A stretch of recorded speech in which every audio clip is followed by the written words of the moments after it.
ہم اپنا آج کا سبق شروع کرتے ہیں۔ اعوذ باللہ من الشیطان الرجیم، بسم اللہ الرحمن الرحیم۔ گھاٹے میں رہے وہ لوگ کذبوا بلقاء اللہ، جنہوں نے اللہ کی ملاقات کو جھٹلایا۔ اللہ کی ملاقات سے مراد قیامت کا دن ہے، آخرت کا دن، قیامت کا دن۔ اس کے لیے اللہ تعالیٰ نے بہت سی تعبیرات استعمال فرمائی ہیں، بیان فرمائی ہیں۔ کہیں فرمایا کہ وہ خسارے کا دن ہے، کہیں فرمایا کہ وہ فیصلے کا دن ہے، کہیں فرمایا کہ وہ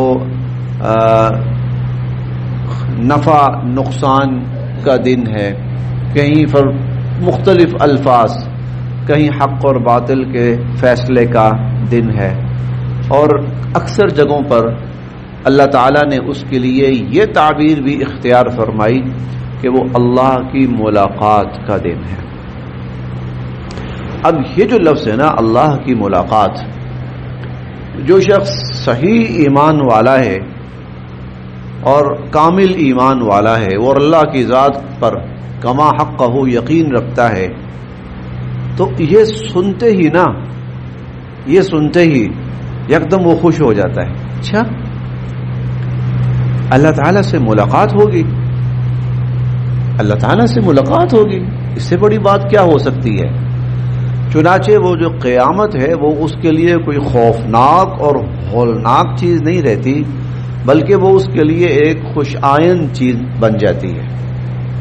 وہ تو متمنی مشتاق ہو جاتا ہے، اچھا اللہ سے ملاقات ہوگی، تو پھر وہ کہتا ہے اللہ وہ قیامت اگر کل آنی تو وہ تو آج ہی آ جائے، وہ آج ہی آ جائے۔ اب اسی سے ملتی جلتی ایک بات ہے، حضرت بلال رضی اللہ تعالیٰ عنہ کا آخری وقت تھا، تو چہرے پر بڑی خوشی کے آثار، جیسے کوئی آدمی اتنا خوش ہوتا ہے کہ خوشی اس سے نہ برداشت نہیں ہو رہی ہوتی یا چھپائی نہیں جا رہی ہوتی، ایسی کیفیت۔ تو گھر والوں نے پوچھا کہ آپ اتنے خوش اس حالت میں، بظاہر تو یوں لگ رہا ہے کہ شاید آپ کا دنیا سے جانے کا وقت قریب ہے، شاید یہ وقت تو بڑے ڈر کا اور خوف کا ہوتا ہے، آپ اتنے خوش؟ تو کہنے لگے کہ میں خوش کیوں نہ ہوں، غدن نلقا محمدا واصحابہ، مجھے لگتا ہے کہ کل میری حضور علیہ الصلوۃ والسلام اور اپنے ساتھیوں سے ملاقات ہوگی۔ اب یہاں خوشی ہے، یعنی اب دنیا سے جانے کا ڈر نہیں ہے، خوشی ہے۔ یہ تو اس سے اچھا موقع کیا ہو سکتا ہے، اس سے اچھا وقت کیا ہو سکتا ہے کہ حضور علیہ الصلوۃ والسلام اور وہ میرے ساتھی جو دنیا سے چلے گئے ہیں، اب جو ہی میں یہاں سے جاؤں گا تو آگے ان سے ملاقات ہو جائے گی۔ تو اللہ تعالیٰ نے قیامت کے دن کے بارے میں فرمایا کہ یوم الطلاق، وہ اللہ کی ملاقات کا دن ہے، یا بلقاء اللہ، اللہ کی ملاقات۔ اس میں ایمان والوں کے لیے کیا ہے؟ محبت ہے، شوق ہے۔ وہ تو پھر انتظار کریں کہ کب وہ دن آئے، کب وہ مرحلہ آئے، تو جب یہ کیفیت ہوگی نا کہ ان کے اندر شوق پیدا ہوگا اور انتظار پیدا ہوگا، تو حضور علیہ الصلوۃ والسلام فرماتے ہیں من احب لقاء اللہ احب اللہ لقاءہ، جو اللہ سے ملاقات کی خواہش رکھتے ہیں اور پسند کرتے ہیں تو پھر اللہ بھی ان سے ملاقات کی خواہش رکھتا ہے، پھر اللہ بھی ان سے ملاقات کو پسند کرتا ہے۔ تو گویا ایک طرف یہ ایمان والے، کب وہ دن آئے گا، کب ہم اللہ سے ملیں گے، تو یوں سمجھیے کہ دوسری طرف اللہ کے ہاں بھی انتظار شروع ہو گیا ہے، کب وہ قیامت کا دن آئے گا اور کب میں اپنے ان بندوں کے بالکل آمنے سامنے آؤں گا۔ تو پھر وہ قیامت جو ہے وہ کوئی ہولناک چیز نہیں رہتی، وہ خوفناک یا ڈر اور خوف کی چیز نہیں رہتی، وہ پھر محبت اور شوق کی چیز بن جاتی۔ اب نتیجہ یہ ہوگا کہ جب جو لوگ اس نتیجے پر پہنچ جائیں اور اس ایمان کے درجے پر پہنچ جائیں، تو پھر قیامت کا دن ان کو کوئی نقصان نہیں پہنچائے گا، قیامت کا دن پھر ان کو کسی خوفناکی یا ہولناکی میں مبتلا نہیں کرے گا۔ تو قد خسرا، تو ان لوگوں نے تو پھر نقصان اٹھایا نا، الذین کذبوا بلقاء اللہ، جنہوں نے اللہ کی ملاقات کو جھٹلا دیا۔ انہوں نے تو پھر نقصان اٹھایا نا. حتی یہاں تک کہ اذا جب جاءتہم آئے گی ان پہ الساعہ قیامت. حتی یہاں تک کہ اذا جاءتہم جب آئے گی ان پر الساعہ قیامت بغتتاً اچانک، جب اچانک ان پر قیامت آئے گی. قالوا تو وہ کہیں گے پھر یا حسرتنا ہائے افسوس، ہائے افسوس، علی ما اس پر جو فرطنا فیہا جو ہم گمراہی کرتے رہے یا جس گمراہی میں مبتلا رہے اس بارے میں. ہائے افسوس اس پر، ہائے افسوس اس پر، ہم اس بارے میں جس گمراہی میں مبتلا رہے، ہائے افسوس اس پر. وہم اور وہ یحملون اٹھائے ہوئے ہوں گے اوزارہم اپنے بوجھ. اوزار وزر سے ہے بوجھ، اپنے بوجھ برڈن، اپنے بوجھ اٹھائے ہوئے ہوں گے علی ظہورہم اپنی پیٹھوں پر. اور وہ اس دن اپنے بوجھ اٹھائے ہوئے ہوں گے اپنی پیٹھوں پر. الا سنو، ساء کتنا برا ہوگا، ما یزرون جو بوجھ وہ اٹھائے ہوئے ہوں گے. اور ان بوجھوں سے مراد بداعمالیاں اور گناہ، کہ قیامت کے دن وہ بدبودار اور بدنما شکل میں انسان کے کمر پر ان کا بوجھ لاد دیا جائے گا. اور وہ بوجھ اٹھایا نہیں جا رہا ہوگا لیکن اٹھانا پڑے گا. اٹھایا نہیں جا رہا ہوگا لیکن اٹھانا پڑے گا. وہم یحملون اور وہ اٹھائے ہوئے ہوں گے اوزارہم اپنے بوجھ علی ظہورہم اپنی پشتوں پر، پیٹھوں پر. الا سنو ساء ما یزرون کتنا ہی برا بوجھ ہوگا جو وہ اٹھائے ہوئے ہوں گے. وما اور نہیں ہے الحیات الدنیا دنیا کی زندگی، اور نہیں ہے دنیا کی زندگی الا مگر لعب و لہو ایک کھیل اور تماشا. دنیا کی زندگی ایک کھیل اور تماشا ہے. وللدار الآخرہ اور آخرت کا گھر خیر بہت بہتر ہے. للذین ان لوگوں کے لیے یتقون جو اللہ سے ڈرتے ہیں. آخرت کا گھر ان لوگوں کے لیے بہت بہتر ہے جو اللہ سے ڈرتے ہیں. افلا تعقلون تم اس بات کو سمجھتے کیوں نہیں ہو؟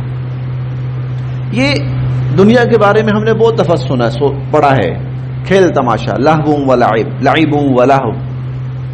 یہ کھیل تماشے سے کیا مراد ہے؟ دنیا میں نا انسان بہت بڑی غلط فہمی کا شکار رہتا ہے. اور وہ غلط فہمی یہ ہوتی ہے کہ وہ کچھ ایسی چیزوں کو لازمی اور ضروری سمجھ لیتا ہے جن کی حیثیت ہی کوئی نہیں ہوتی، اور وہ اپنی ساری توانائیاں اور اپنی ساری صلاحیتیں اور اپنی ساری زندگی ان کے پیچھے کھپا دیتا ہے. بڑھاپے میں جب پہنچتا ہے نا وہ خوش نصیب ہوتا ہے جو بڑھاپے تک بھی پہنچ جاتا ہے. اسے لگتا ہے میں نے ساری زندگی برباد کر دی، میں کن چیزوں کے پیچھے پڑا ہوا تھا جن کی اوقات ہی کوئی نہیں، جن کی ویلیو ہی کوئی نہیں. آپ اندازہ اس بات سے لگائیں نا، آپ میں سے ہر شخص 30 سال پیچھے چلا جائے جس کی اتنی عمر ہے، 30 سال 35 سال 40 سال پیچھے چلا جائے جن کی اتنی عمر ہے، ذرا اس وقت کے نفع نقصان کو سامنے رکھیں. اس وقت کا نفع نقصان ایسا بھی ہوا ہوگا کسی کے 10 روپے گمے ہوئے ہوں آج سے 40 سال پہلے، اور اس کو پوری رات نیند نہ آئی ہو. آج وہ سوچتا ہے کتنا بے وقوف تھا، 10 روپے پر میں پوری رات. وہ بھی ہوگا جو سوچتا ہوگا کس بات پر میں نے فلاں سے لڑائی کی تھی، کتنا بے وقوف تھا میں، یہ کوئی لڑنے والی بات تھی. لیکن اس وقت کیا تھا؟ زندگی موت کا مسئلہ تھا. اب 40 سال 45 سال جن کی عمر اتنی ہے وہ پیچھے جا کے سوچیں اوہ یار یہ میں کیا کر رہا تھا، کہ بے وقوفی، کیا حماقت، کن چیزوں پر ناراض، کن چیزوں پر پریشان، کن چیزوں پر دکھی. ان کی تو حیثیت ہی کوئی نہیں تھی. لیکن اس وقت کیا ہوتا ہے؟ اس وقت لگتا ہے کہ اس سے بڑی چیز ہی کوئی نہیں. تو غیر ضروری چیزوں میں انسان اتنا الجھ جاتا ہے اور ان غیر ضروری چیزوں کی حیثیت ہی کوئی نہیں ہوتی, ان کی کوئی حقیقت ہی نہیں ہوتی. جب انسان قبر میں جاتا ہے نا, اور اس دن صحیح معنوں میں آنکھ کھلتی ہے, صحیح معنوں میں وہ آنکھ اس دن کھلتی ہے. شیخ سعدی کا شعر ہے, مردمارا سر بسر در خواب داں, گشت بیدار او کہ رفت از جہاں. ہم سب سوئے ہوئے ہیں, ہماری آنکھیں بند ہیں, اور ہماری آنکھ تب کھلتی ہے جب ہم قبر میں چلے جاتے ہیں. جب قبر میں آنکھ کھلے گی نا, میں نے کیا کیا ہے, یہ میں زندگی کس چیز میں گزار کے آیا ہوں, اس چیز کی کوئی حیثیت ہی نہیں تھی. تو جن چیزوں کو ہم نے عموماً فوکس کیا ہوتا ہے اور جن کے پیچھے ہم اپنی جان مال سب کچھ لگا دیتے ہیں, اللہ تعالیٰ کہتے ہیں ان کی حیثیت صرف ایک کھیل تماشے, بس صرف کھیل تماشا ہے. آج آپ دیکھ لیں مجموعی طور پر دنیا میں, پاکستان میں, اپنے ارد گرد ہم لوگ کس چیز پر کٹ مرنے کے لیے تیار ہیں, لیکن 5-10 سال کے بعد پتا چلے گا کہ ان چیزوں کی تو حیثیت ہی کوئی نہیں تھی, کچھ بھی نہیں تھا. ہم کتنے بے وقوف تھے. وَمَا الْحَيَاةُ الدُّنْيَا إِلَّا لَعِبٌ وَلَهْوٌ, اور دنیا کی زندگی تو کھیل تماشا ہے. وَلَلدَّارُ الْآخِرَةُ, ہاں آخرت کا گھر خیر بہت بہتر ہے. لِلَّذِينَ, لیکن ان لوگوں کے لیے ہے, یتقون, جو پرہیزگار ہیں, یعنی جو اس دنیا میں رہ کر آخرت کی فکر کرتا ہے اور آخرت بناتا ہے, یہ شخص کامیاب ہے. افلا تعقلون, تم سمجھتے کیوں نہیں ہو ان باتوں کو. قد نعلم, ہم جانتے ہیں, قد نعلم, یقیناً ہم جانتے ہیں, انہو, کہ بے شک, لیحزنک, آپ کو غمگین کرتی ہیں. اے نبی صلی اللہ علیہ وسلم, ہم جانتے ہیں آپ کو غمگین کرتی ہیں, الذی, وہ باتیں, یقولون, جو یہ لوگ کہتے ہیں, ان کی باتوں سے آپ غم زدہ ہو جاتے ہیں. فَإِنَّهُمْ, تو بے شک یہ لوگ, لا یکذبونک, آپ کو نہیں جھٹلا رہے, یہ لوگ آپ کو نہیں جھٹلا رہے. ولیکن, بلکہ, الظالمین, یہ ظالم, بآیات اللہ, اللہ کی آیات کا, یجحدون, انکار کر رہے ہیں. بلکہ یہ ظالم اللہ کی آیات کا انکار.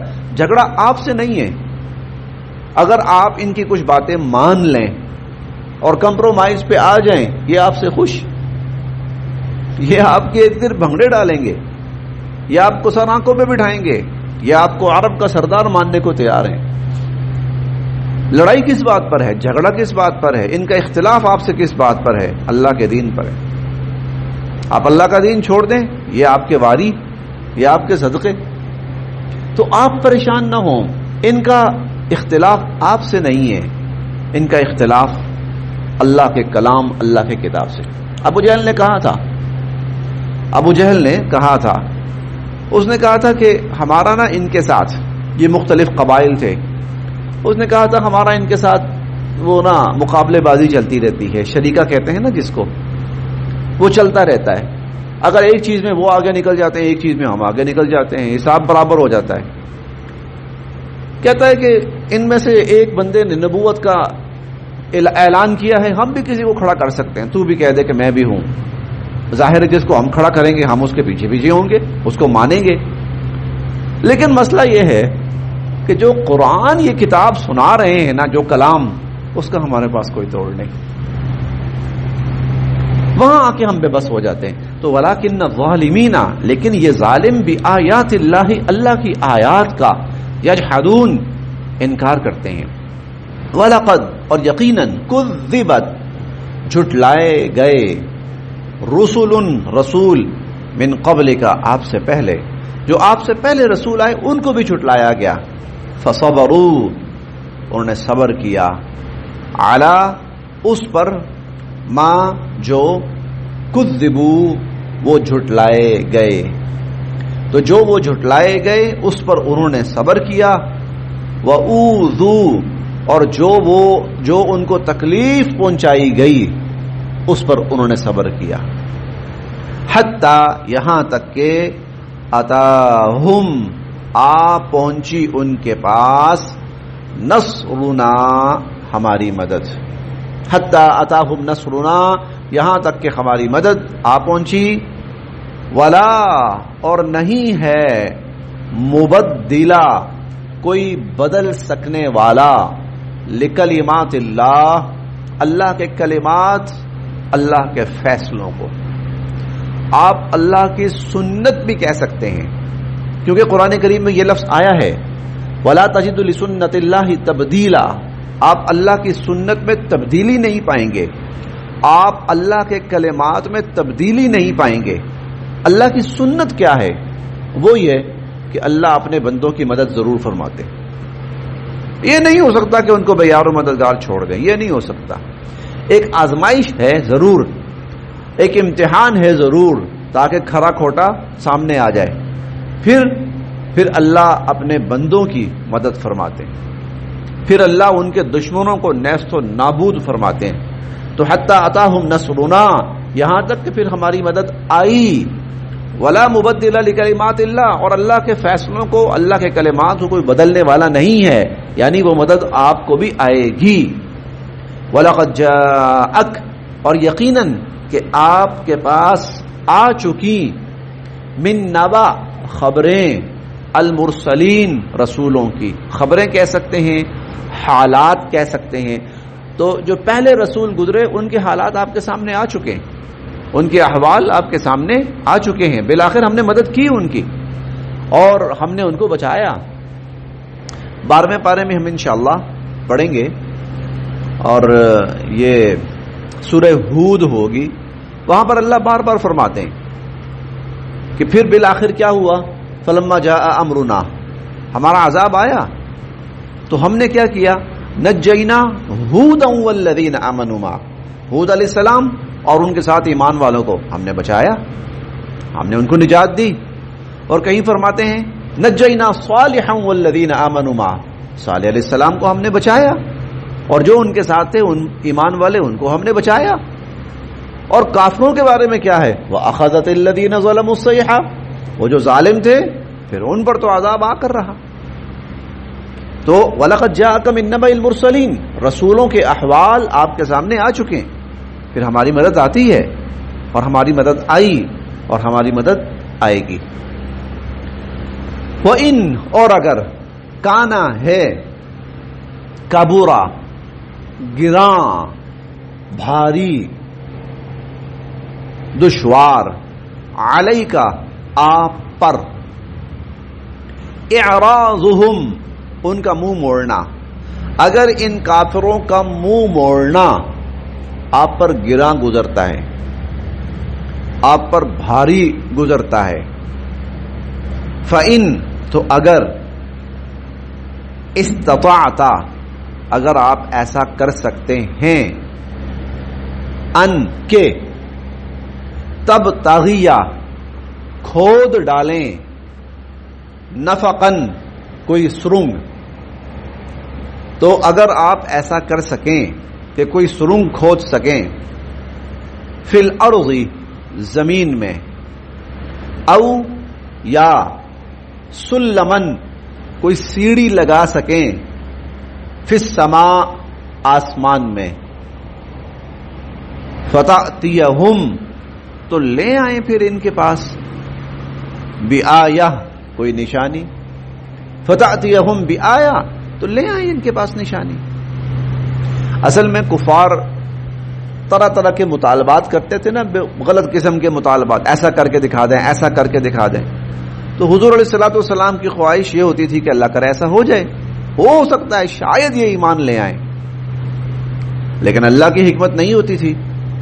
تو اللہ تعالیٰ نے یہاں پہ فرمایا کہ اگر آپ کو ان کا ایمان نہ لانا بہت گراں گزر رہا ہے اور آپ چاہتے ہیں کہ جو بھی یہ مطالبہ کریں وہ پورا ہو, تو چلیں کھود لیں زمین, سرنگ کھود لیں, چڑھ جائیں آسمان پر, لے آئیں نشانی.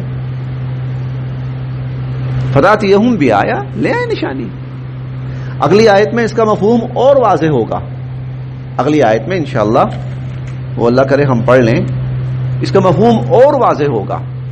مطلب کیا ہے بھئی آپ کیوں پریشان ہو رہے ہیں؟ نہیں ایمان لاتے، آپ کی طرف سے اتمام حجت ہو گیا، آپ بری ذمہ. اب یہ جائیں گے جہنم میں، جائیں گے. یہ اللہ کی حکمت نہیں ہے کہ سارے مسلمان ہو جائیں، یہ اللہ کی تقدیر، یہ اللہ کی سنت نہیں ہے، یہ اللہ کا فیصلہ نہیں ہے. کیونکہ اگر ایسا ہوتا، وَلَوْ شَاءَ اللَّهُ، اگر اللہ چاہتے، لَجَمَعَهُمْ، اللہ ان سب کو جمع کر دیتے، عَلَى الْهُدَى، ہدایت پر. آپ کہتے ہیں نا سارے کے سارے مسلمان ہو جائیں، اللہ نے ایسا نہیں کرنا ہوتا تو اللہ کے لیے کیا مشکل تھا؟ اللہ نے تو انسانوں پر چھوڑ دیا، بھائی میری ہدایت جو قبول کرے گا آئے کرے قبول. یہ نہیں ہے کہ اللہ تعالیٰ خود سب کو پھیر دیں، نہیں، قادر ہیں، فرشتوں کو پیدا کیا ہے نا سب کے سب ہدایت پر.